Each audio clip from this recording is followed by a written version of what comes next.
Hello hi नमस्कार, स्वागत है आप सबका आपके अपने YouTube channel GS academy Himachal में। ओके स्टूडेंट, तो हिंदी साहित्य में आज हम करेंगे आदिकाल। ओके, तो आज से हमारा यूनिट 2 जो है स्टार्ट हो गया है। तो आदिकाल को पढ़ने से पहले जो देखिए आदिकाल की समय सीमा, आदिकाल की जो पृष्ठभूमि है, सबसे पहले वो तथ्य हम लोग करेंगे। ओके,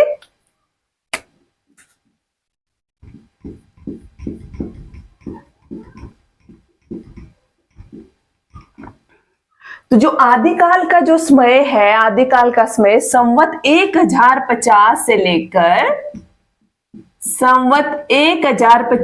लेकर 1375 संवत तक माना गया है। ठीक है, अब देखिए जिसमें आदिकाल का जो साहित्य लिखा गया था उसमें जो पृष्ठभूमि क्या थी, मतलब उसमें जो हमारा देश था, देश की स्थिति कैसी थी। ठीक है, अब देखिए स्टूडेंट्स, ये जो समय सीमा है इसमें लगभग जो मुस्लिम आक्रमणकारी थे, विदेशी आक्रमणकारी थे, महमूद गजनबी है, मोहम्मद गोरी वगैरह जो भी थे वो सब भारत में आ चुके थे। उन्होंने भारत पर आक्रमण वगैरह कर लिया था। ठीक है, जो विदेशी आक्रमणकारी थे उन्होंने विदेश में डेरा जमा लिया था। ठीक है, भारत पर जो है साम्राज्य अपना स्थापित कर लिया था। तो आदिकाल का जो साहित्य है उसमें हर्षवर्धन का जो काल था वो चला हुआ था, और हर्षवर्धन का जो काल था वो भी पतन के शिखर की ओर उसमें जाने ही वाला था। ओके ओके, सबसे पहले तो जिन्होंने अभी चैनल को सब्सक्राइब नहीं किया है चैनल को सब्सक्राइब कर ले। ओके, अब इसके बाद देखिए ये तो होगी हमारी थोड़ी सी पृष्ठभूमि आदिकाल की। ओके ओके, पहले मैं कैमरा चेक कर लेती हूँ किस तरह से शो हो रहा है।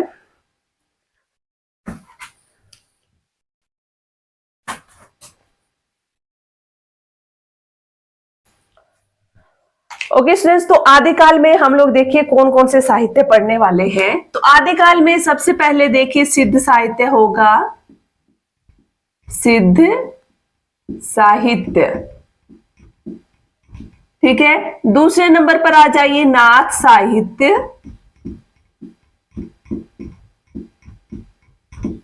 तीसरे नंबर पर हो जाएगा जैन साहित्य,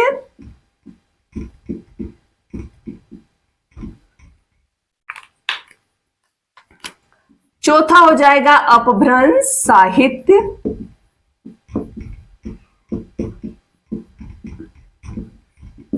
पांचवें नंबर पर रासो साहित्य, छठे नंबर पर हो जाएगा लौकिक साहित्य,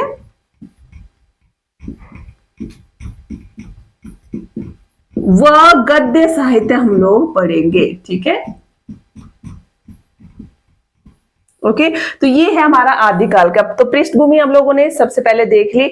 तो देखिए इसमें हम लोग जो रामचंद्र शुक्ल जी के तथ्य भी पढ़ेंगे। ठीक है, कि रामचंद्र शुक्ल जी ने आदिकाल के बारे में क्या क्या कहा है, आदिकाल को कितने प्रकरणों में बांटा हुआ है। ठीक है, अब देखिए तो आदिकाल में जो साहित्य देखने को मिलेगा, सिद्ध साहित्य होगा, नाथ साहित्य होगा, जैन है, अपभ्रंश है, रासो साहित्य है और लौकिक साहित्य हो जाएगा। ठीक है, ओके ये हम थोड़ा बाद में पढ़ेंगे। उससे पहले हम रामचंद्र शुक्ल जी के जो तथ्य दिए हैं उनके बारे में हम लोग पढ़ लेंगे। ठीक है,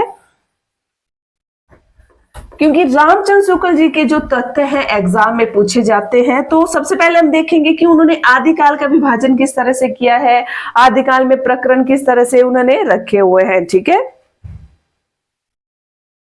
ओके तो देखिए रामचंद्र शुक्ल जी का मानना था कि आदिकाल में भाषा के आधार पर दो तरह की रचनाएं मिलती हैं। ठीक है, एक उन्होंने अपभ्रंश भाषा को स्थान दिया, दूसरा देश भाषा को इन्होंने स्थान दिया है। ठीक है, तो जो भी पॉइंट है आप लोगों ने मेरे साथ नोट्स में लिखते चलना है, और जो भी मैं करवा रही हूँ समझ के भी चलना है इन चीजों को। ठीक है, तो हम रामचंद्र जी के अनुसार रामचंद्र शुक्ल के तथ्य करेंगे। आरसी आप लोगों को मैंने लास्ट क्लास में भी बता दिया था, रामचंद्र शुक्ल को हम शॉर्ट फॉर्म में आरसी बोल देंगे। ठीक है, रामचंद्र शुक्ल के तथ्य। ओके तो सबसे पहले भाषा के आधार पर रामचंद्र शुक्ल ने आदिकाल में दो तरह की रचनाएं मानी है। ठीक है, भाषा के आधार पर अब जो भी तथ्य हम करेंगे ना रामचंद्र शुक्ल के ही करेंगे अभी। ठीक है, तो मैं यहां पर बार बार रामचंद्र शुक्ल का नाम नहीं लूंगी। ओके, भाषा के आधार पर इन्होंने दो तरह की रचनाएं मानी है इसमें। ठीक है, एक इसमें अपभ्रंश की, अपभ्रंश भाषा के एक इन्होंने स्थान दिया है, और दूसरा देश भाषा को इन्होंने स्थान दिया हुआ है, ठीक है। और अपभ्रंश भाषा व देश भाषा को इन्होंने क्या किया है, मुख्य स्थान दिया है आदिकाल में, ठीक है। अब इसी के आधार पर इन्होंने जो काव्य रचा है, अपभ्रंश काव्य और देश भाषा को जो काव्य है उसके अंतर्गत इन्होंने 12 पुस्तकों को स्थान दिया है, ठीक है। तो कितनी पुस्तकों को स्थान दिया है, 12 पुस्तकों या ग्रंथों को, 12 पुस्तकों या ग्रंथों को इन्होंने आदिकाल में स्थान दिया और माना है कि यही आदिकाल का साहित्य है शुक्ल जी के अनुसार, ठीक है। 12 पुस्तकों या ग्रंथों को स्थान दिया आदिकाल साहित्य में, आदिकाल के साहित्य में।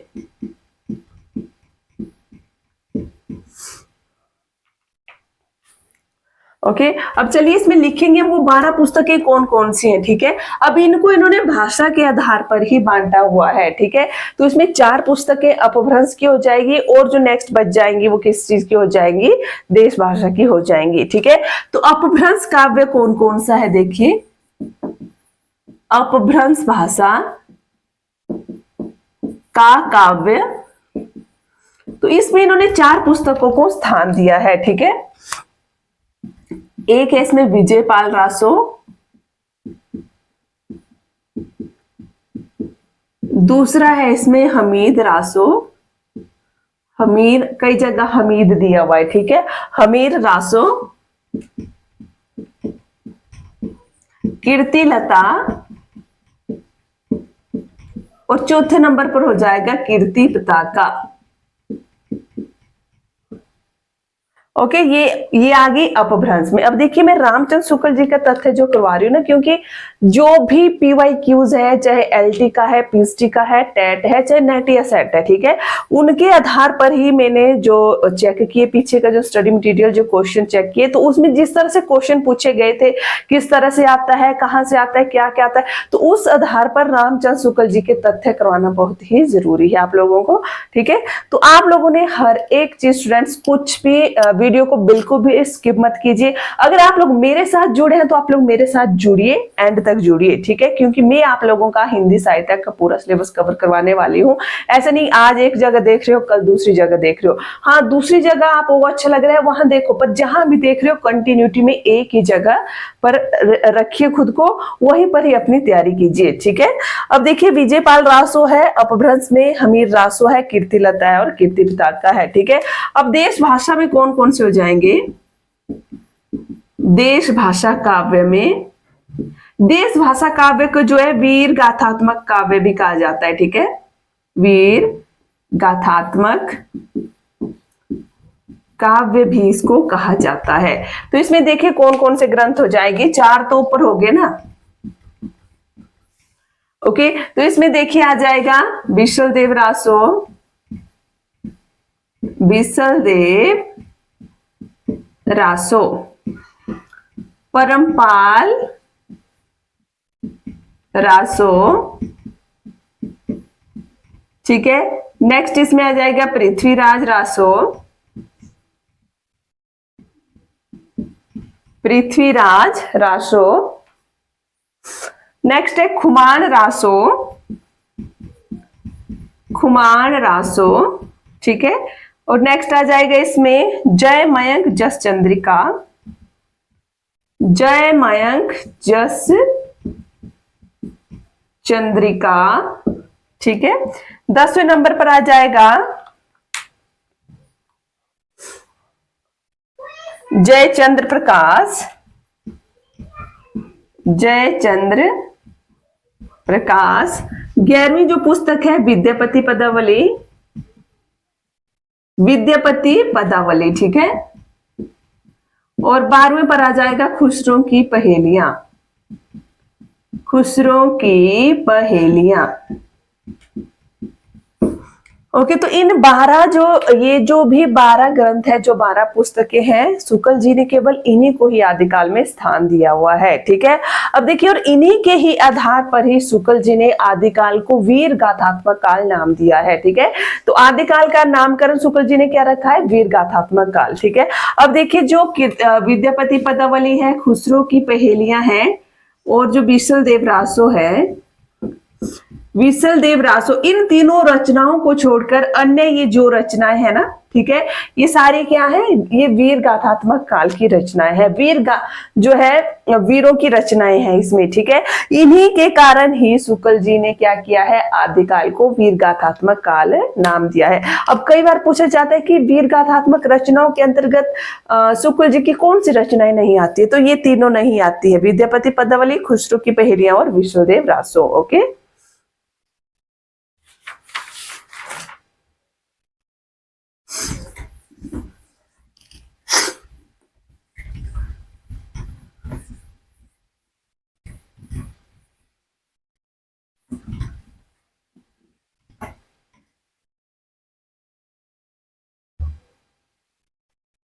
ओके, अब देखिए, शुक्ल जी के ही तथ्य कर रहे हैं हम लोग। ठीक है, अब प्राकृत की जो प्राकृत भाषा थी, प्राकृत भाषा की 3 अवस्थाएं थी। ठीक है, कौन कौन सी? पाली। प्रथम अवस्था कौन सी थी? प्रथम अवस्था, प्रथम अवस्था पाली। ओके, और दूसरी अवस्था प्राकृत। ओके, और तीसरी व अंतिम अवस्था अपभ्रंश। ओके, अब प्राकृत की ये जो तीसरी व जो अंतिम अवस्था है अपभ्रंश, इसी से ही रामचंद्र शुक्ल जी ने हिंदी साहित्य का आविर्भाव माना हुआ है। ओके, तो ये वाली पॉइंट आप लोग लिख लो कि प्राकृत की अंतिम व तीसरी अवस्था, चलिए मैं लिखवा देती हूं नीचे, प्राकृत की तीसरी व, क्योंकि ये क्वेश्चन में रिपीट हुआ है एग्जाम में। ठीक है, प्राकृत की तीसरी व अंतिम अवस्था अपभ्रंश से ही हिंदी साहित्य का आविर्भाव माना रामचंद्र शुक्ल ने। ओके, मोस्ट टिक कर लेना यहां पर आप लोग।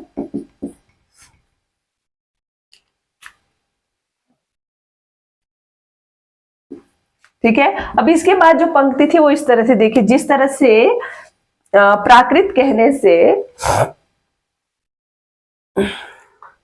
इसी के आगे पंक्ति थी। ठीक है, गाथा कहने से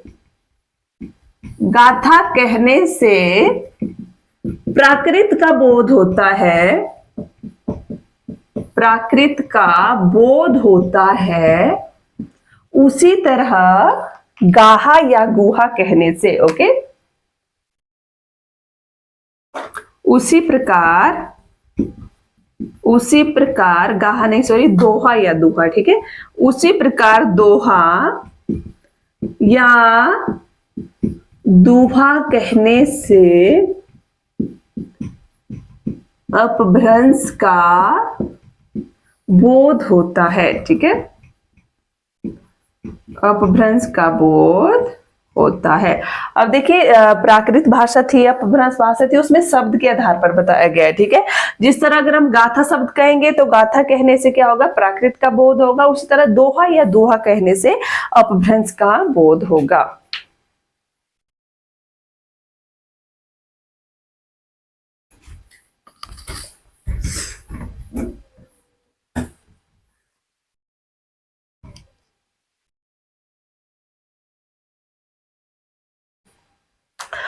तो रामचंद्र शुक्ल जी ने, आरसी ने प्राकृत के लिए देखिए क्या क्या नाम दिए हैं। तो आरसी ने प्राकृत को क्या क्या नाम दिए हैं? सॉरी, प्राकृत ने, आरसी ने अपभ्रंश को क्या क्या नाम दिए हैं? अपभ्रंश को, आरसी ने अपभ्रंश को प्राकृत भाष कहा, प्राकृत भाष कहा, ठीक है। और दूसरा प्राकृत की अंतिम अवस्था भी कहा है। एक तो उन्होंने प्राकृत भास कहा, दूसरा प्राकृत की अंतिम अवस्था, प्राकृत की अंतिम अवस्था भी कहा है रामचंद्र शुक्ल ने ही, ठीक है। और पुरानी हिंदी भी कहा।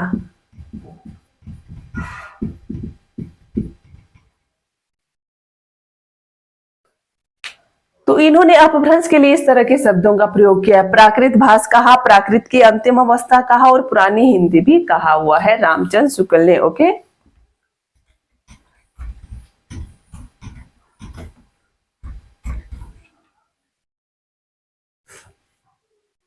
ओके अब इसके बाद मेन आ जाता है रामचंद्र शुक्ल जी ने आदिकाल को कितने प्रकरणों में बांटा है, ठीक है। तो शुक्ल जी ने आदिकाल को 4 प्रकरणों में बांटा था।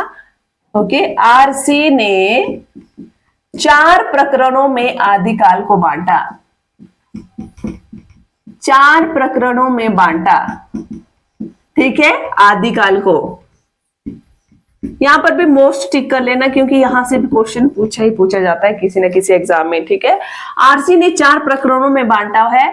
तो प्रथम प्रकरण में आ जाएगा, प्रकरण प्रथम में आ जाएगा, तो इन्होंने सामान्य परिचय दिया है जो प्रकरण 1 है, ठीक है, सामान्य परिचय, ठीक है। और जो दूसरा प्रकरण है, दूसरा प्रकरण, तो इसमें इन्होंने जो है अपभ्रंश काव्य को रखा है, अपभ्रंश काव्य को रखा है, ठीक है। और जो तीसरा प्रकरण है,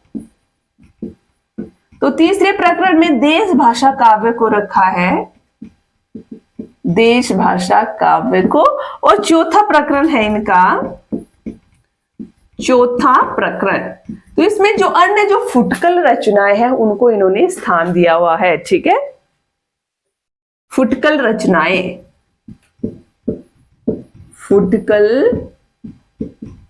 रचनाएं, यहां से आप लोगों से क्वेश्चन पूछ लिया जा सकता है कि रामचंद्र शुक्ल जी ने अपभ्रंश काव्य को किस प्रकरण में रखा, तो दूसरे में रखा, देश भाषा काव्य को तीसरे प्रकरण में रखा है, ठीक है। फुटकल रचनाओं को चौथे प्रकरण में रखा है। सामान्य परिचय किस में दिया है, सामान्य परिचय इन्होंने प्रकरण 1 में दिया हुआ है।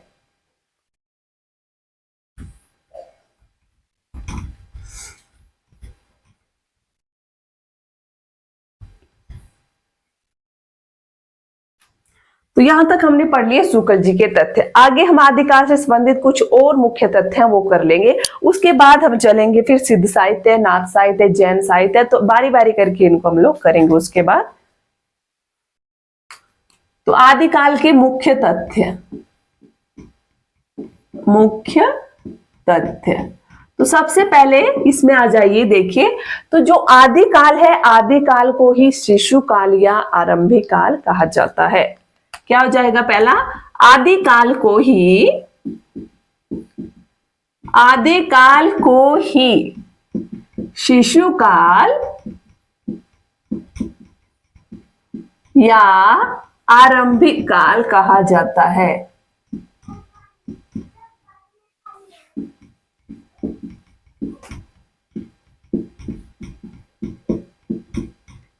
ओके पहला पॉइंट हो गया। दूसरे पॉइंट पर आ जाइए, डॉक्टर नगेंद्र जी क्या कहते हैं आदिकाल के बारे में। तो डॉक्टर नगेंद्र के अनुसार भाषा की दृष्टि से अपभ्रंश का विकसित रूप ही आदिकाल साहित्य है, ठीक है। डॉक्टर नगेंद्र के अनुसार, डॉक्टर नगेंद्र के अनुसार अपभ्रंश का विकसित रूप ही, विकसित रूप ही आदिकालीन साहित्य है, आदिकालीन साहित्य है। ओके तो ये डॉक्टर नगेंद्र जी बोलते हैं आदिकाल के बारे में, ठीक है। अब तीसरा जो पॉइंट है वो देखिए, तो हिंदी साहित्य के आदिकाल में जो है उत्तर अपभ्रंश या शोरसेनी की रचनाओं को शामिल किया गया है, ठीक है। हिंदी साहित्य के आदिकाल में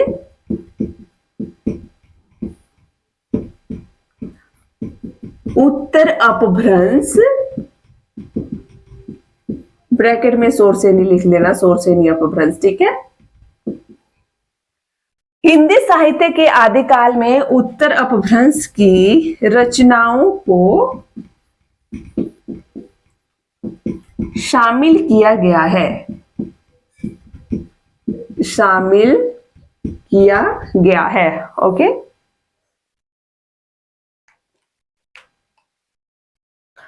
अब यहां पर उत्तर अपभ्रंश नाम आ रहा है, ठीक है। तो उत्तर अपभ्रंश को पुरानी हिंदी या अवहट भी कहा जाता है। उत्तर अपभ्रंश को पुरानी हिंदी या अवहट भी कहा जाता है। ओके, अब उत्तर अपभ्रंश को पुरानी हिंदी किसने कहा है? चंद्रधर शर्मा गुलेरी ने। चंद्रधर शर्मा गुलेरी ने उत्तर अपभ्रंश को पुरानी हिंदी कहा, ठीक है। और भोला शंकर व्यास ने, जो डॉक्टर भोला शंकर व्यास थे, उन्होंने उत्तर अपभ्रंश को अवहट कहा, ठीक है। डॉक्टर भोला शंकर व्यास, डॉक्टर भोला शंकर व्यास ने उत्तर अपभ्रंश को अवहट कहा हुआ है, ठीक है। तो ये वाले तथ्य भी बहुत ही जरूरी है।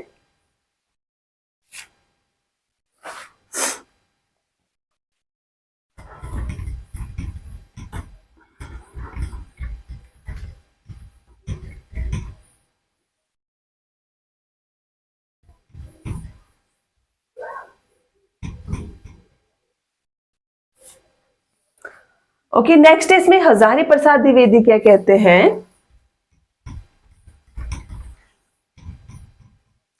ओके स्टूडेंट्स, पहले तो वीडियो को लाइक कर लें। जिन्होंने अभी वीडियो को लाइक नहीं किया है, आप लोग कमेंट कीजिए वीडियो में, ताकि मुझे भी पता लगे कि मेरे साथ कौन कौन से स्टूडेंट्स जुड़े हैं, कि आप लोग कंटिन्यूटी में जुड़ रहे हो, कंटिन्यूटी में क्लासेस देख रहे हो या नहीं देख रहे हो। ओके ओके, नेक्स्ट हम करेंगे हजारी प्रसाद द्विवेदी जी क्या कहते हैं आदिकाल के बारे में। हजारी प्रसाद द्विवेदी,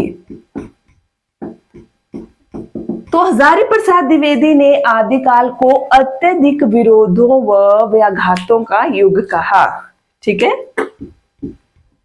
अत्यधिक विरोधों व व्याघातों का युग कहा।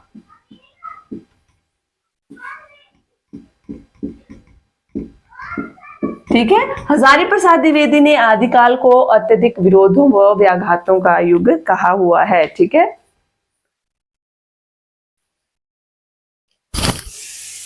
ओके, अब देखिए नेक्स्ट इसमें मैथिल कोकिल आप लोगों ने सुना होगा। तो मैथिल कोकिल किसको कहा जाता है? विद्यापति को कहा जाता है। ओके, मैथिल कोकिल, मैथिल कोकिल